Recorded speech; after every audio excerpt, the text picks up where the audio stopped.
Assalamualaikum warahmatullahi wabarakatuh. Wilujeng sonten sadayana.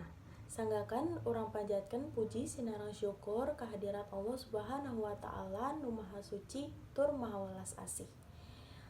Ku rahmat sareng hidayahna dinten ieu urang sadaya masih keneh dipaparin kasehatan, waktos sareng kasempetan pikeun kempel di ieu kelas anu mulia. Teu hilap urang sadaya oge ngucapkeun shalawat sareng salam ka junjungan urang Nabi Muhammad sallallahu alaihi wasallam, ka kulawargina, ka para sahabatna, sareng ka urang sadaya salaku umatna. Mugia ku ngamalkeun sagala piwurukna urang kaasup kana golongan nu bakal menang syafaat ti akhirat engke. Amin ya rabbal alamin.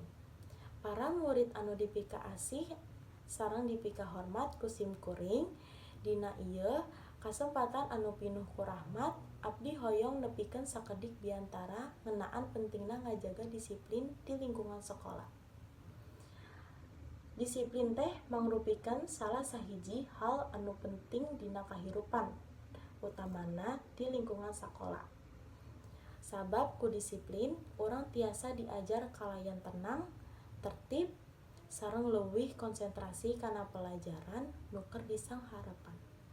Ku simkuring katingali masih seueur murid anu kurang disiplin sapertos datang ka sakola telat, mawa elektronik anu henteu diidinan, dahar ti kelas, henteu ngajaga kabersihan, sarta gelut jeung rerencangan. Kabiasaan eta kudu dipupuskeun sabab teu saluyu jeung tata tertib sakola. Anjeun sadaya kudu inget yen disiplin teh henteu pikeun nyusahkeun, tapi pikeun ngajarkeun tanggung jawab jeung ngajarkeun hirup anu tertib.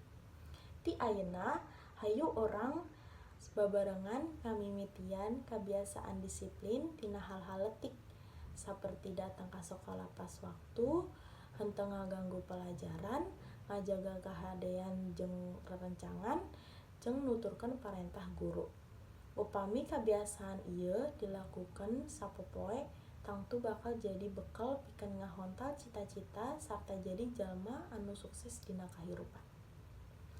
Sakitu wungkul nu tiasa simkuring sampaikan dina ieu kasempetan. Hampunten bilih aya kecap atanapi kalakuan nu kirang merenah di jero biantara ieu. Mugia naon anu parantos